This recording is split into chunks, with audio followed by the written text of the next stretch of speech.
আসসালামু আলাইকুম দর্শক।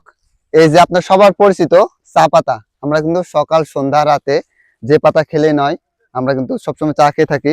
এটা হচ্ছে চা পাতার গাছ। আর এটা হচ্ছে পুরোটাই চা বাগান। একটু চারিদিকটা ঘুরে দেখাও তুমি। এটা হচ্ছে সেই সিলেটের ঐতিহ্যবাহী চা বাগান শ্রীমঙ্গল। আমরা যেখানে চলে এসেছি, এখানে প্রায় 200 বছর ধরে এই চা বাগানটা রয়েছে। আর এই চা পাতাটা, আমি একটা চা পাতা দেখাই আপনাদের। এই যেটা দেখছেন, এটা হচ্ছে মধ্যম অবস্থা পাতা। এই পাতা যখন পুরোপুরি পরিপক্ক অবস্থাতে হবে, তখন এটা তোলা হবে। এটা তুলে মেশিনের দ্বারা প্রস্তুত করে সেটা শুকিয়ে বাজারজাত করা হয়। এটা দেশ ও দেশের বাইরে বিভিন্ন, আমাদের পুরো ডিস্ট্রিক্ট 64টা জেলাতে এটা পাঠানো হয়। এছাড়াও বাইরের কান্ট্রিতেও কিন্তু যায় এই সেই চা পাতা। আর এটা খুবই উপকারী একটি পাতা।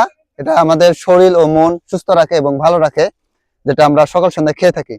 তো এই চা পাতার সাথে কে কে পরিচিত আছেন, আর এই স্পটে কতজন এসেছেন, এই সিলেটের এই শ্রীমঙ্গল স্পটে, আপনারা অবশ্যই একটু কমেন্ট বক্সে জানাবেন।